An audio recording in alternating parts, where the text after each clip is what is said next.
Okay, welcome back everybody.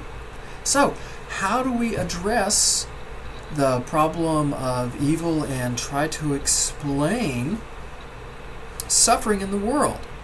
Well, the monotheistic faiths, Judaism, Christianity, and Islam, all of those come from the same story.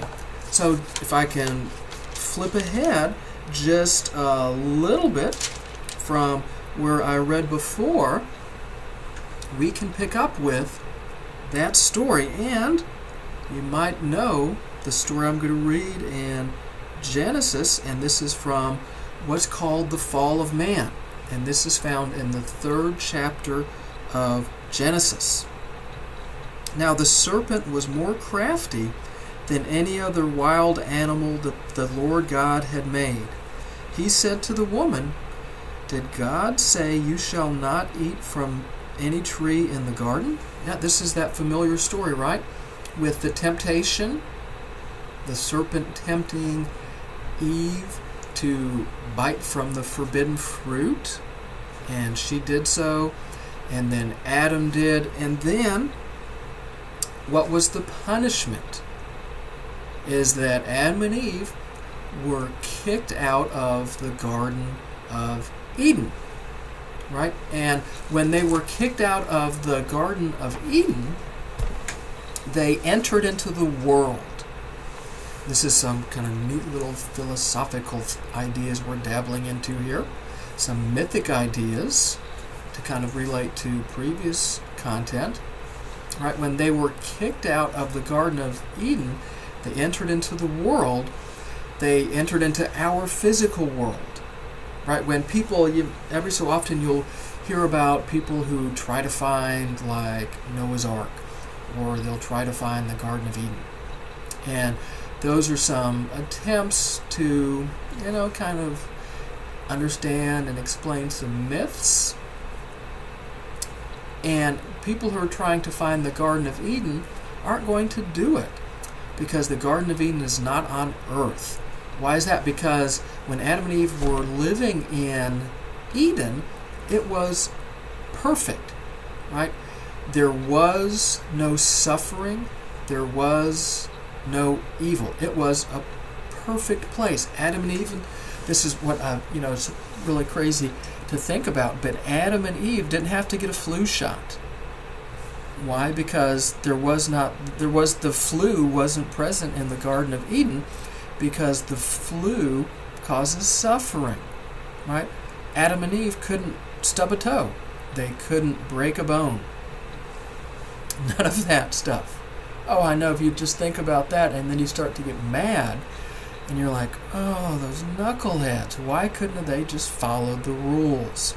And if you think that, listen, but then you have to think about yourself and go, yeah, but I'm kind of a knucklehead too. I have trouble following the rules.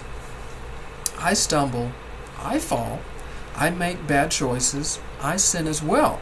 Why is that? And it's because of original sin. And what is original sin? Original sin is the Christian doctrine. Original sin is just Christian, that states because of the fall of man, we all have a fallen nature. And what does that mean?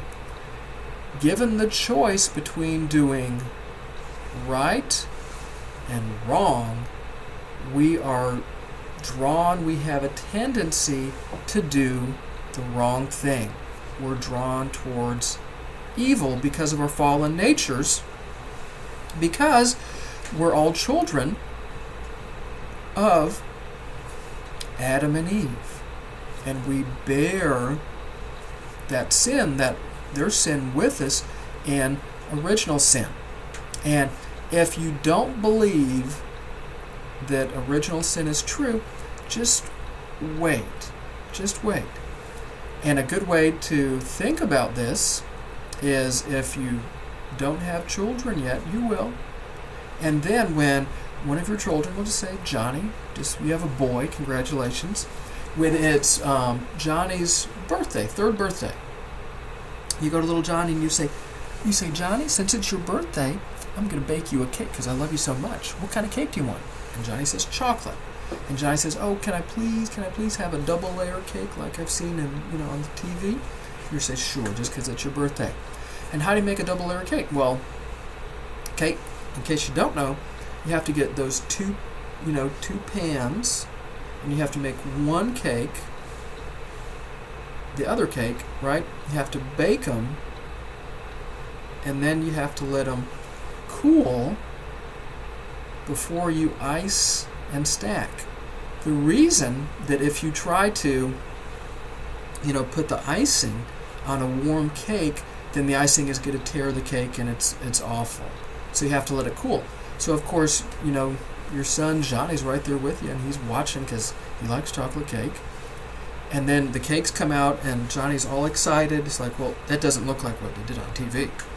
And then you explain everything to Johnny like I just explained 30 seconds ago.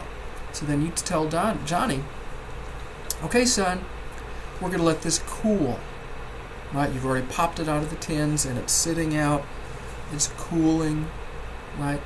And you say one rule. Don't touch the cake. It's going to cool, and then we'll come back, we'll ice it, stack it. It's going to be beautiful. You're going to love it. All right, so what do? You leave. Right? Now, this sounds a lot like the story about the fall of man, right? There was the perfect, idyllic place, the kitchen. God, the father, the parent, provides everything for the child, Johnny, Adam and Eve, right? One rule. Don't do what? Yes, that's right. Don't touch the cake. Don't eat the fruit from the forbidden tree. Then the parent leaves. What does the child do? Yeah. And then you come back into the kitchen, and the cake is destroyed. And then you call Johnny and say, Johnny, what just happened here? And what does Johnny say? I don't know. I didn't do it. Sounds like Adam and Eve, right? This is original sin. We have a tendency, more so than a tendency, we're drawn to doing the bad thing. We're drawn towards evil, whether you recognize it or not. Now, again, this is a Christian doctrine, and it's because of original sin. Christianity teaches that you need redemption through Jesus Christ to reach salvation. Otherwise, you're damned. And that's the doctrine of original sin, again, which is only Christian. Now, the Eastern faiths, those questions about why is there evil in the world, why is suffering such a part of daily life, are understood differently. And we will jump in and address those in the next lecture, which we'll tackle in just a moment.